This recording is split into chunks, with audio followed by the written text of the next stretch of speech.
नमस्कार, आप सभी का स्वागत है आज की क्लास में। बीपीएससी स्टेट एग्ज़ाम करीब है, इसी को ध्यान में रखते हुए हिंदी सब्जेक्ट का मॉक टेस्ट इस चैनल पर चल रहा है। यह वीडियो आप सभी को खुद को परखने का मौका देगा कि आप एग्ज़ाम के लिए कितने तैयार हैं। सचिवालय का संधि विच्छेद है सचिधनवालयः, सचिवधनवालयः, सचिव आलयः, सचिवाधन आलयः। तो ये होगा सचिव धन आलिया। सी ऑप्शन हमारा सही होगा। आपातकाल में कौन सी संधि है? खरीचा, रोर, अयाज, गुड़। तो आपातकाल में संधि बताना है तो इसमें जो है खरीचा। कार्यकुशला में कौन सा समास है? संप्रदान तत्पुरुष, अपादान तत्पुरुष, संबंध तत्पुरुष, अधिकरण तत्पुरुष। तो इसमें जो है डी ऑप्शन सही होगा, अधिकरण तत्पुरुष है।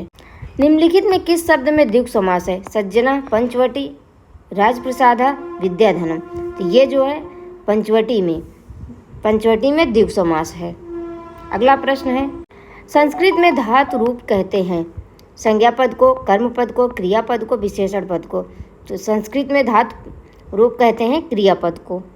भू धातु का लट लकार प्रथम पुरुष का बहुवचन रूप है भवंती, भवति, भवामि, भवय। तो ये है भवंती। ए ऑप्शन सही होगा। इसमें ए बी सी डी में क्रम जो है गड़बड़ा गया है। चोर या चाह चुर धातु के लिए लकार का रूप है लिट लकार, लट लकार, लोट लकार, लंग लकार। तो ये है बी ऑप्शन सही होगा, लट लकार। सरित शब्द का सप्तमी विभक्ति बहुवचन का रूप है सरिति, सरितः, सरित्सु, सरिदभ्यः। तो ये है सरित्सु। करोत किस धातु का रूप है? भू, पट, पा, क्री। तो ये जो है क्री धातु का। डी ऑप्शन हमारा सही होगा, क्री धातु का जो है करोत रूप है।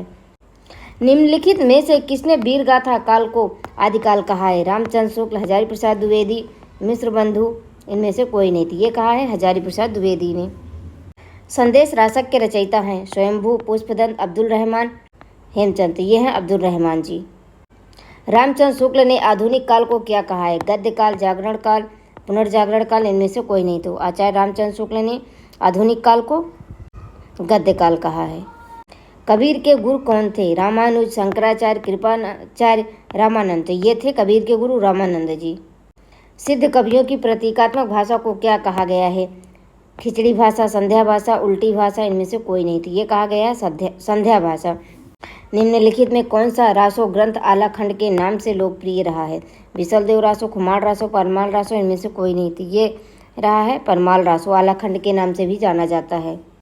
संत कवियों ने नारी को किसका प्रतीक माना है? लक्ष्मी का, काया का, ज्ञान का, माया का। तो ये माना है माया का प्रतीक। कृष्ण भक्त कवियों में किसे वात्सल रस का सम्राट कहा गया है? सूरदास, नंददास, परमानंदास, चतुर्भुजदास। तो ये कहा गया है सूरदास जी को। रचना और उसकी भाषा में कौन सा विषम संयोजन है? पद्मावत। इसमें जो है रचना दी गई है और उसमें भाषा पूछा गया है, कौन सी रचना में कौन सी भाषा है? तो पद्मावत, अवधि। रामचरितमानस ब्रज, विनय पत्रिका ब्रज, सूरसागर ब्रज।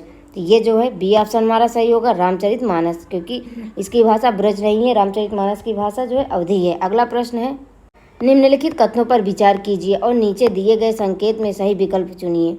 रीतकाल ब्रज भाषा का स्वर्णकाल है।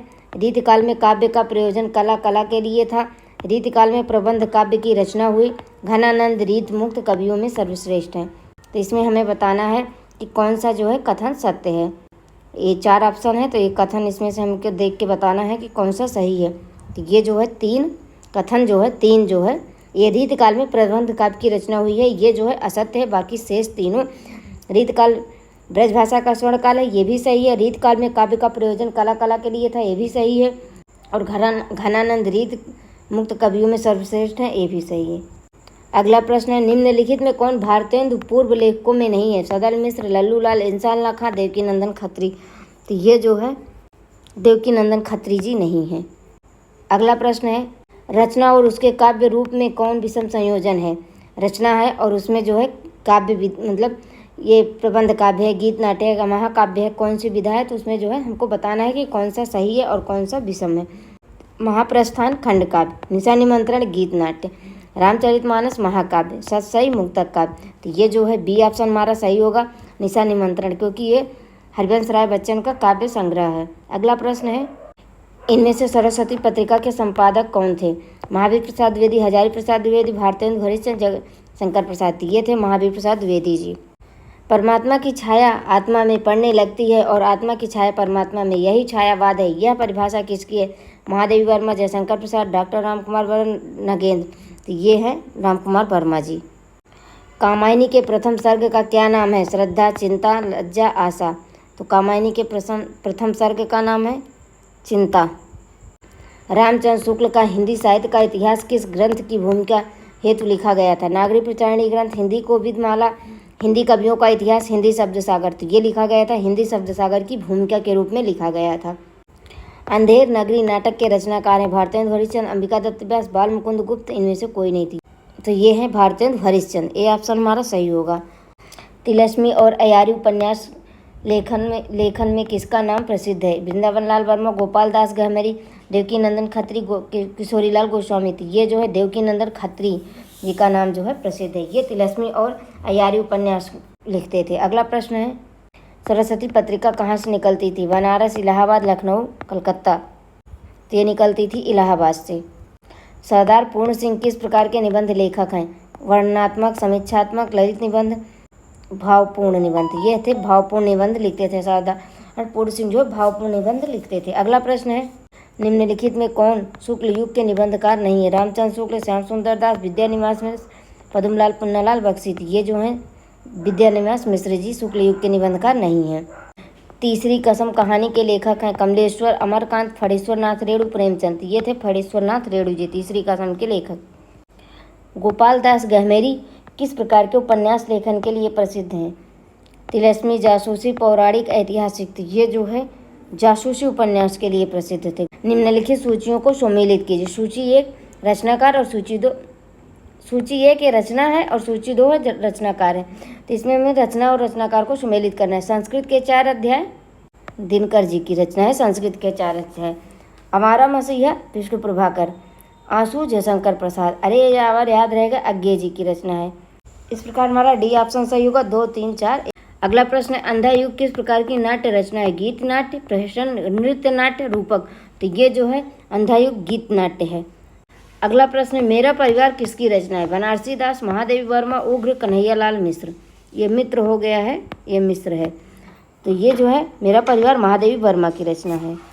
कवि वचन सुधा क्या है? काव्य संग्रह, कवियों का इतिहास, पत्रिका, नाटक। तो ये जो है पत्रिका है। अगला प्रश्न है, अपनी खबर आत्मकथा के लेखक हैं? निराला, रामविलास शर्मा, यशपाल, पांडे, वेचन शर्मा, उग्र। डी ऑप्शन हमारा सही होगा। अज्ञेय का पूरा नाम क्या है? सच्चिदानंद हीरानंद वात्स्यायन अज्ञेय, सच्चिदानंद वात्स्यायन, हीरानंद वात्स्यायन, सच्चिदानंद हीरानंद अज्ञेय। तो ये जो है ए ऑप्शन हमारा सही होगा। इनका पूरा नाम है सच्चिदानंद हीरानंद वात्स्यायन अज्ञेय।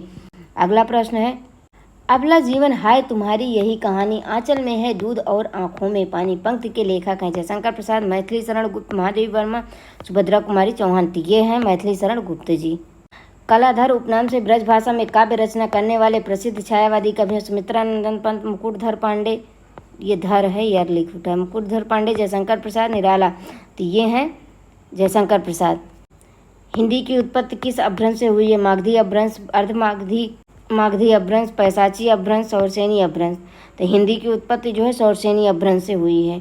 सूची 1 को सूची 2 से सुमेलित कीजिए तथा नीचे दिए गए संकेत में सही विकल्प बताइए। तो पूर्वी हिंदी अवधी, पश्चिमी हिंदी खड़ी बोली, बिहारी हिंदी मैथिली, राजस्थानी मालवी। तो इस प्रकार हमारा बी ऑप्शन सही होगा। 4, 3, 2, 1। संविधान में हिंदी को कहा गया है? रिक्त स्थान की पूर्ति के लिए सही शब्द चुनिए। राष्ट्रभाषा, आर्य भाषा, राजभाषा, संपर्क भाषा। तो ये है राजभाषा। इनमें से कौन हालावादी कवि के रूप में प्रसिद्ध है? हरिवंश राय बच्चन, भवानी प्रसाद मिश्र, रामेश्वर शुक्लांचन, माखनलाल चतुर्वेदी। तो ये हैं हरिवंश राय बच्चन जी। निम्नलिखित में राज्य और राजभाषा का कौन सा विषम संयोजन है? आंध्र प्रदेश तेलुगु, गुजरात गुजराती, हरियाणा हिंदी, उत्तराखंड कुमायूं। तो ये जो है डी ऑप्शन हमारा सही होगा। उत्तराखंड और कुमायूं ये जो है सही नहीं सुमेलित है। पवन में कौन सी संधि है? गुण संधि, अयादि स्वर संधि, व्यंजन संधि, यण संधि। तो ये है अयादि स्वर संधि। अगला प्रश्न है, हिंदी भाषा किस लिपि में लिखी जाती है? ब्राह्मी, रोमन, देवनागरी, गुरमुखी। तो हिंदी भाषा जो है देवनागरी लिपि में लिखी जाती है। निज भाषा उन्नति है, सब उन्नति को मूल, यह उक्त किसकी है? जगन्नाथ दास रत्नाकर, मैथिली शरण गुप्त, प्रताप नारायण मिश्र, भारतेंदु हरिश्चंद्र। तो ये जो है भारतेंदु हरिश्चंद्र जी के। निम्नलिखित में किसने अलंकार को काव्य की आत्मा नहीं माना? भरत मुनि, भामा, दंडी, केशव। तो ये जो है भरत मुनि जो है नहीं माना है। अलंकार को काव्य की आत्मा भरत मुनि ने नहीं माना है। अगला प्रश्न है और आज का ये अंतिम प्रश्न है, निम्नलिखित में कौन सा काव्य गुण है? ओज, माधुर्य, प्रसाद, उपयुक्त, सभी। तो ये जो है सभी, डी ऑप्शन हमारा सही होगा। आप लोगों से मैंने रिक्वेस्ट किया था कि कृपया आप लोग ज़रूर बताइए कि आप लोगों के कितने क्वेश्चन सही हो रहे हैं, लेकिन किसी ने भी नहीं बताया कि कितने क्वेश्चन किसके सही हुए हैं। तो कृपया आप लोग कमेंट बॉक्स में ज़रूर बताइए कि आपका स्कोर कार्ड कितना रहा है। तो चलिए मिलते हैं अगली क्लास में, तब तक के लिए नमस्कार।